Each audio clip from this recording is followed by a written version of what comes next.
We began the lectureship because there was a general impression at DePauw, especially among the students, that there was a bubble hanging over DePauw, isolating DePauw students from the outside world. And we essentially said, we can bring the world to DePauw.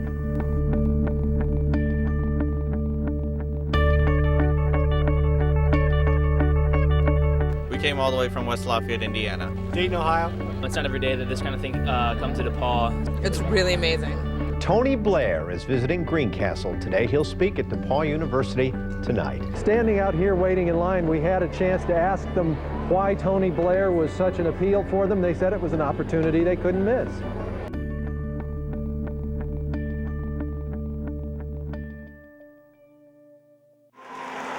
The former British Prime Minister's March 2008 visit to DePauw University completed a circle that began 50 years before. On June 8, 1958, Harold Macmillan, at the time the sitting Prime Minister of Great Britain, delivered DePauw's Commencement Address. Two of the graduates in the Blackstock Stadium procession that day were Tim Ubben and Sharon Williams. I have chosen today as the theme of my address to you who are about to graduate into the world, the word interdependence. For it is my belief that this word must be the keynote of the second half of the 20th century if the progress of humanity is to continue. After the diplomas were handed out and the caps and gowns put away, Tim and Sharon went on to get married, have children, and enjoy happy and successful lives. Strong supporters of their alma mater, the Ubbens generously and consistently gave back to DePauw over the years, and in the mid-1980s made a gift that was designed to provide opportunities for the university community that would be distinctive and unique, a lecture series unlike any before it. Tim's idea, as I understood it at the time, was to provide enough money to DePauw to bring internationally known speakers to the campus and to be able to demonstrate that important conversations go on in Greencastle, Indiana. Ubben Lecture Series in general has just allowed us as a DePauw student to connect with some of the great speakers, some of the great people of the current times. I mean, it's given us an opportunity to hear from, to learn from, and to interact with people that we otherwise would not have an opportunity to do so. With lectures such as the talk by Dr. Farid Murad, the 1998 winner of the Nobel Prize in Medicine and a 1958 graduate of DePauw, the Ubben series has also showcased the contributions alumni have made to the world. More recently, students heard from 1983 graduate Jim Alling, the president of Starbucks Coffee International. All told, the guests have included 8 prime ministers, 7 presidential candidates, 7 cabinet members, 6 Nobel Prize winners, and 1 First Lady. All have been presented free of admission charge for everyone to enjoy. It's always really cool, a week after, 2 weeks after, 2 months after, to hear people still talking about those talks. And it's a great asset that DePauw has held on to. It was just after 9/11, just after the World Trade Centers, and I was in Dr. Bottom's leadership class. The October 2001 DePauw visit by former British Prime Minister John Major began with a stop at the Memorial Student Union building, where he talked with and shared lunch with students in President Robert Bottom's leadership class. Having the opportunity to speak with him in that forum and hear from someone not from this country talk about our leaders and how our leaders were handling things in that particular time, which is so poignant in history now, and then him following it up that evening with this fantastic lecture on life in the new world after 9/11 and talking about global terrorism and leadership and what we needed to do as a global society was just a phenomenal experience. The events of September the 11th are about to give us all a master class in consequences. We need politics that confronts the uncomfortable, politics that rises above the short term and the soundbite, politics that is long term and that understands that it no longer controls all the pieces on the checkerboard. Jesse Jackson, when he came to campus, was very energized. A lot of people were lining the streets, welcoming him. The December 1992 DePauw visit by the Reverend Jesse Jackson included a speech to thousands in Neal Fieldhouse and a more intimate session with students in Meharry Hall. After the election and hearing that although he had lost, the message was that, to keep on fighting for diversity, and the fact that he was an African-American male sort of stood as a reminder that although, as an African-American myself, although I'm a minority in the country, that doesn't mean that I don't have an opportunity, to one day, to run for office as he did. Great message and something that carries with me today. Black on black crime is deplorable. Black on white crime, white on black crime is deplorable. It's fundamentally an ethical issue, not just an ethnic issue. But the way our minds are programmed, if a white harms a black, it's time to riot. The black harms a white, it's time for execution. If blacks harm blacks, it's kind of a permissive zone. And that leaves blacks unprotected by law to criminals. We must stop people from killing people no matter who they are and how they look. That's the ethical high road that we must pursue. Peyton Manning filled the auditorium, Mike Krzyzewski did. Those were fun. They were both very well received. I would put those under the fun category, and that's a good thing. I'm only a football player, but I am a football player who cares and one who is committed to making a difference. And I'll leave you today with the words of someone whose name I do not know, but whose thoughts I think everyone here should consider. Risk more than others think is safe, care more than others think is wise, dream more than others think is practical, and expect more than others think is possible. Thank you very much, and God bless you. I think he brought a lot of messages that were really interesting, especially from a standpoint of our athletes, because a lot of things that he's saying, we're saying as coaches all the time. But when you hear it from him, for some reason, the exact same thing sounds a little bit different. When I heard that I had an opportunity to speak to this group, it excited me. And it's because of the excellence that the school has. Take advantage of it. Get involved. And when you finish here, keep getting involved. Add depth to what you're doing.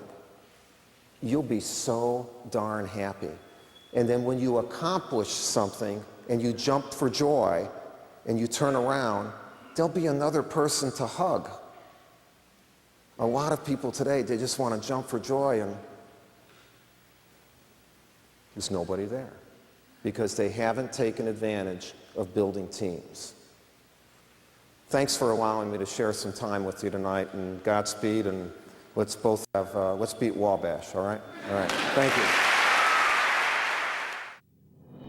A Democratic presidential candidate is trying to stir up support here in Indiana. Retired Army General Wesley Clark spoke at DePauw University tonight. First on Fox Tonight, Jessica D'Onofrio is live in the newsroom and tells us how he's giving President Bush some tough competition. In the presidential race for less than a week, General Wesley Clark has drafted. Perhaps the lecture I remember the best was when Wesley Clark came during his presidential run. Students were there to learn and to hear what he had to say, to question what he had to say, and to grow and develop themselves. Just 6 days after announcing his candidacy for the White House, General Wesley Clark attracted thousands of people and the national media to DePauw for his Ubben lecture. He was saying, each one of you in the audience, all 2,700 of you, have the opportunity to change the world in your own way. Schools like this are really the heart and soul of America because you're participating in an educational experience here that prepares you not only for your employment, but for the kinds of citizenry that we need to protect this country, to keep it strong, to keep it free, and to keep it safe in the future. Shimon Peres came to DePauw about 1 year after Yitzhak Rabin was assassinated in Israel, and security was very tight. I can remember to this day watching him walk into the Walden Inn, preceded by 2 handsome Israeli Secret Service men, each carrying a violin case, followed by 2 others, each carrying a violin case. And believe me, there weren't any violins in those cases. It's an odd thing to pull up at 125 Wood Street and see a soldier in your front yard with a machine gun, or heavily armed. And that's what happened when Shimon Peres was here and you had the Israeli people protecting him. He's one of our favorites because I asked him at Bottom's house to take us around the Middle East. He went country by country by country, Lebanon, Egypt, Jordan, Syria, and so forth, and talked about each one of those countries and their influence on the region and certainly on Israel, and it was absolutely fascinating. The main thing he brought was, of course, his intellectual and emotional assessment of the problem of peace in the Middle East. This is a season for peace, for enabling people to improve their economies, and they can do it by education, by science, by opening their markets, by opening their minds. And what happened in the Middle East is simply a demonstration what can be done in a most complicated story.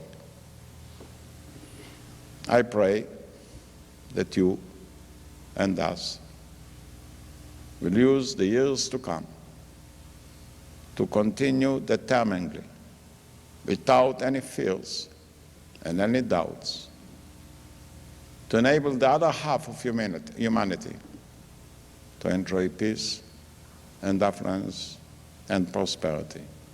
And then we shall be true to our basic values as human beings. Thank you.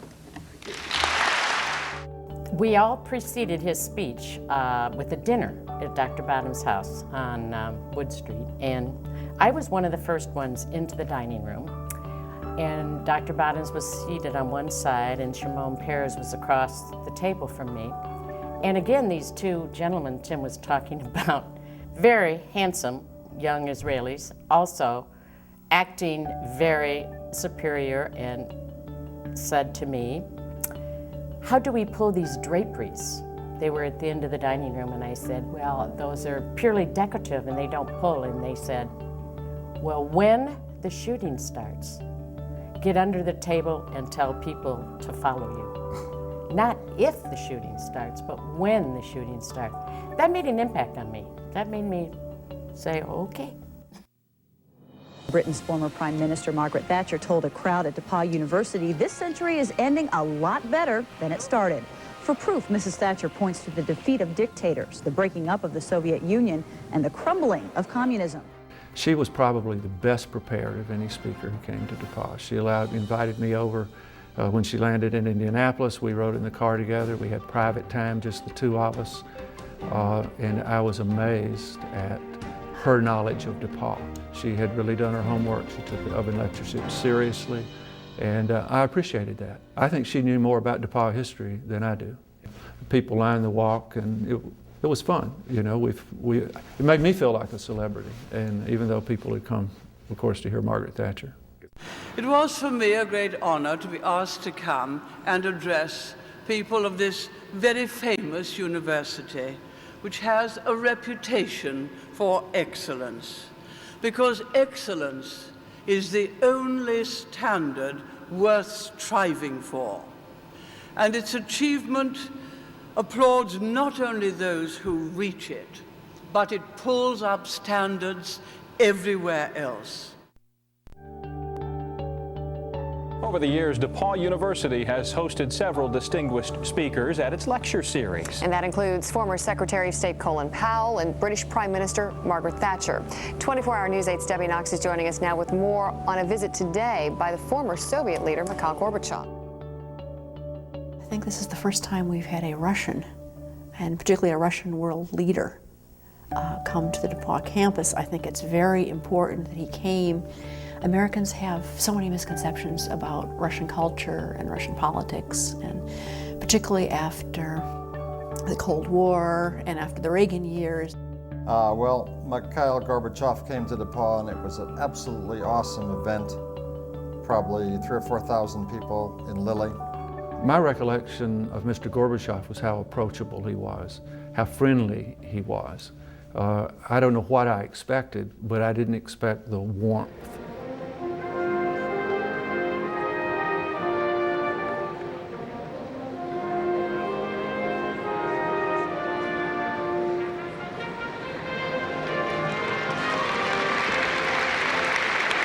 Global world, this concerns the entire world, the entire planet. If some of us think that the 3 billion people who live in extreme poverty should be of no concern, that's a big mistake. And if we continue to make that mistake, we could see disastrous consequences. And therefore, I believe that this thought of President John F. Kennedy should be applied internationally. We can only have a common future, a future for all or no future at all, as President Kennedy said. Thank you.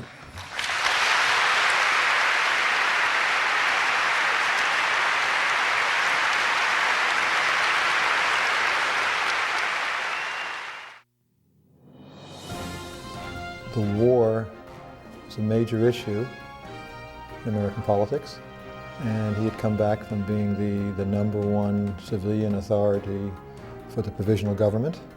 And I think it was fairly early after he got back. I think he left Iraq perhaps in July, and we had him here in September. So it was special. This was a guy who had made history. With us, the former presidential envoy to Iraq, Ambassador Paul Bremer. You talk to some students. This is the Banner Graphic newspaper in Greencastle, Indiana, where you went to DePauw University. At DePauw Student Forum, Ambassador Bremer admitted, quote, Bremer makes the comment in the student forum about needing more troops and how he had articulated that message to the president. I ran back to my office, put it in a web story that I added to later that night after the lectureship. All of a sudden, this little comment that was made in Meharry Hall was a campaign issue. That's one of the remarkable things this series does. It does contribute to the national dialogue. Your generation, speaking now to the undergraduates, is challenged just as the older generation was challenged in 1945 and 1946 and 1947 to a long-term, difficult struggle. I have every confidence that America will meet that challenge. Thank you. Paul Rusesabagina reflects the kind of person you want to be as a human being, how you treat people, how you interact with them. And the fact that Ubben was able to bring him here really reflects that DePauw respects the whole package, the whole person. He was an immediate presence. He was a hero. And whenever our students and faculty and staff can be in the presence of a hero, that makes it very special. What we need from you is what you did about 20 years ago and less for South Africa. The whole world should get up and help us solving our problems. And solving problems is to bring people back to the negotiating table, let them talk and come to a compromise, come to peace. People need peace. And as long as those Western superpowers are still maneuvering, peace will never come. Ladies and gentlemen, tonight, I can assure you that if you want, you can make it. If you want, you can make a difference. If you want, you can help. Not only by giving food, but also by solving problems. Thank you very much. Thank you.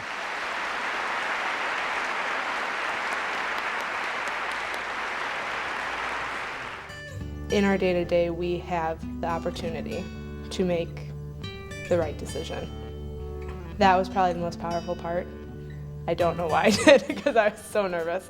But I walked up to him and just said thank you. And he said, well, thank you.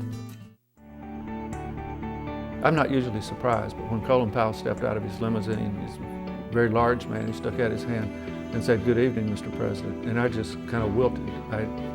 I was not the Mr. President he was used to addressing on a daily basis. He made another measurable impression on DePauw because he was just coming off his service as Joint Chiefs of Staff head. I think I asked some questions like the most famous person you have met or the most important thing that happened in your life. Everybody asks him those questions, but you're just sort of in awe to be sitting right beside Colin Powell and hearing his answers. He got a standing ovation walking in and walking out, as many of the speakers have, because they made such an impression. It brings people like that, people who seem so untouchable, to students, to us young, 18, 19, and 20-year-olds who see faces and names and images and personas on television and in mass media, but to really have access to people like him, it was quite inspiring. Since Richard Lamb, Colorado's governor at the time, delivered the first Ubben lecture on November 15, 1986, 75 other national and international leaders, thinkers, and authors, from Ross Perot, Spike Lee, and Doris Kearns Goodwin, to Bob Woodward, Willy Brandt, and Benazir Bhutto, have come to DePauw as Ubben lecturers. What will we be at that extraordinary moment of time when the huge ball drops and the year 2000 lights up the winter sky? Will we be prisoners of the mindset of the past? Or will we be liberated to the possibilities of a historic future? For our generation, the first in recorded history is fundamentally empowered with the control of its own destiny. I think that DePauw's really got a treasure in the Ubben Lecture Series because it brings people like that, people who seem so untouchable, to students. It's not the opportunity to see someone, it's the opportunity to learn from them. Well, I think we have matched what Tim's hopes and dreams, his and Sharon's, were, in that we've had such outstanding people. My only reservation about the series is it's been so successful, I think students kind of come to expect that things like this happen on all college campuses, and of course they do not the accessibility students have had to our speakers. Well, I think DePauw is in a community where there's not a lot of opportunity to on its own to have cultural events of this magnitude. So at DePauw it's very important to have this kind of series. Not only does the generous gift of the Ubbens permit us to bring big name speakers to campus, but it also frees up an awful lot of money for speakers who may be just as interesting, just as important in their own right, but who are not a household name. But not many schools have this opportunity to do both. And I think the thing that makes this place special is because of things like the series and alums and people who support the university like the Ubbens, that's what makes it special, because the world comes to us. But actually I did have the opportunity of reading a bit of Harold Macmillan's speech at DePauw in 1958, 50 years ago, almost 50 years ago to this day actually. And he spoke then about the interdependence of the world. And he spoke then about the need for America and Britain to realize the world as it was after the post-war years was not going to be the world as it was going to be in the years to come. And he was absolutely right. And what has happened today in the year 2008 is that this idea of interdependence that was a sort of political cliche has actually come to fulfillment. We are interdependent today. No one country is strong enough, not even this country, powerful and great though it is strong enough to be able to handle and to meet the global challenges that we face on its own.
Generally speaking, we think we've made a significant impact on DePauw, and it's certainly been rewarding for us too.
And then cool things. What other cool things have I done?